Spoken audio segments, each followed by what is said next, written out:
अस्सलाम वालेकुम एवरीवन। अच्छा बेटा, आज हमारे पास टॉपिक है बाइनरी रिलेशन के रिलेटेड। इस एक्सरसाइज के जितने भी रिमेनिंग थे वो आपने फ़िलहाल नहीं करने हैं।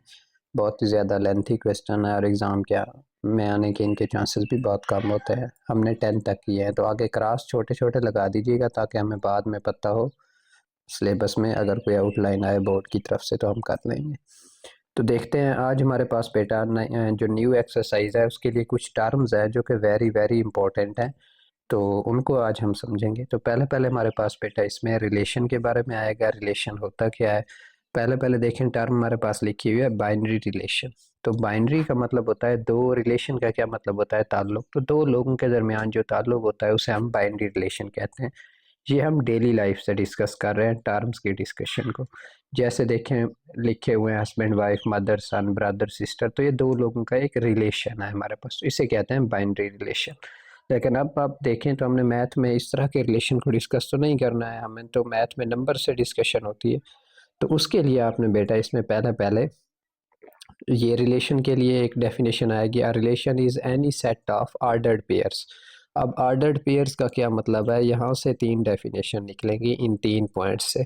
उसके लिए हम पहले एग्जांपल को समझते हैं। बेटा एग्जांपल ये होती है, फॉर एग्जांपल आपको क्वेश्चन में एक सेट ये गिवन होगा, एक सेट ये गिवन है।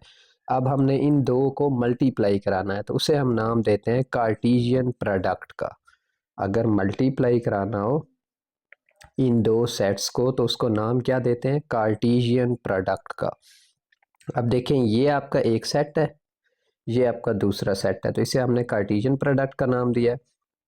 अब मल्टीप्लाई करने का इसका रूल क्या होता है, पहला ये वाला C1 है, ये इसके पहले के साथ मल्टीप्लाई होगा, ये देखें C1 M1, और देखिए ये स्मॉल ब्रैकेट के अंदर हमने इसको क्या कर दिया है, क्लोज कर दिया है। उसके बाद दरमियान में कॉमा, फिर ये वाला C1 मल्टीप्लाई होगा इसके दूसरे हमारे पास जो भी वैल्यू है उसके साथ। इसमें टोटल हैं ही दो वैल्यूज, तो देखें C1 कंप्लीट हो गया। तो इसे स्मॉल ब्रैकेट के अंदर जो हमने क्लोज कर दिया है, तो इसे हम नाम देते हैं किस चीज़ का, ऑर्डर्ड पेयर्स का। ये देखें दो दो का पेयर बन गया ना। इसी तरह C2 की बारी आएगी, वो दोनों से मल्टीप्लाई हुआ। इसी तरह C3 की बारी आएगी, वो हमारे पास दोनों से मल्टीप्लाई हुआ। तो इसे हम कहते हैं कि कार्टीजियन प्रोडक्ट पास, कार्टीजियन प्रोडक्ट में हम क्या करते हैं, मल्टीप्लाई कराते होते हैं, लेकिन उसमें ऑर्डर्ड पेयर्स बनते हैं। अब ऑर्डर्ड पेयर्स जो बनते हैं, ये बात बड़े गौर से सुनिएगा, ऑर्डर्ड पेयर्स की जो अरेंजमेंट होती है उसमें जो पहला पहला डिजिट होता है, ये देखें ये ऑर्डर्ड पेयर्स बना है कार्टेशियन प्रोडक्ट का। इसमें सारे ऑर्डर्ड पेयर का पहला डिजिट देखें C1 है, फिर C1 है, रिपीट हो रहा है ना, हमने तो एक लेना होता है सेट में C1, फिर देखें C2, फिर देखें C1।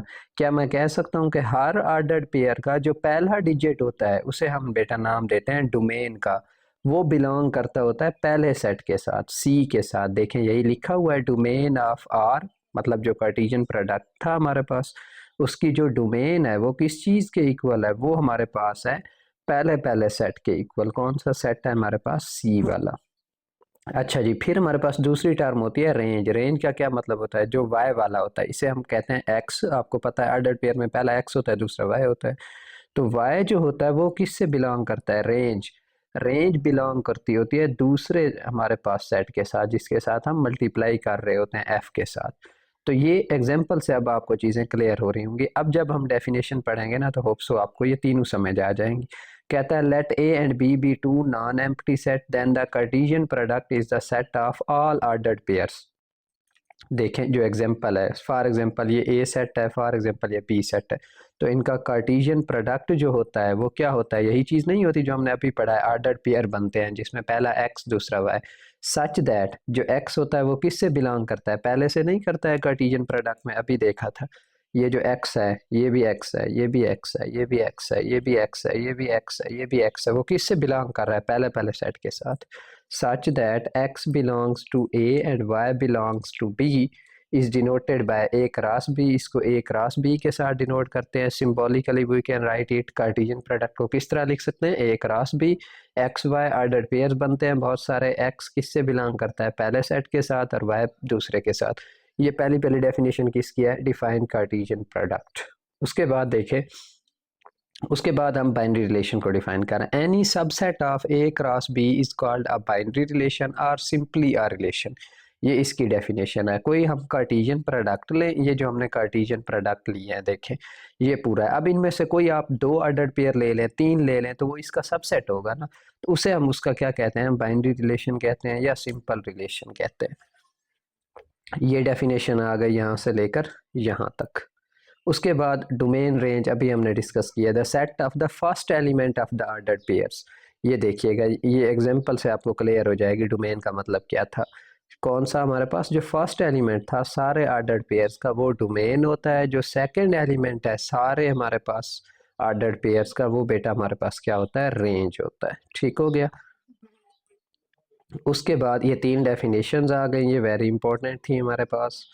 उसके बाद आगे ऑर्डर्ड पेयर्स है, उसकी डेफिनेशन है, रिलेशन कैन बी रिप्रेजेंट, वो तो वही चीज़ है जो अभी हम डिस्कस पीछे कर चुके हैं। तो ये आपने जनरल टर्म्स देख लेनी है। इंशाल्लाह हम नेक्स्ट लेक्चर में फंक्शन एंड इट्स डोमेन इसको एक्सप्लेन करेंगे। तो क्योंकि ये टर्म ज़रूरी है, इनके बगैर एक्सरसाइज नहीं होगी हमारे पास।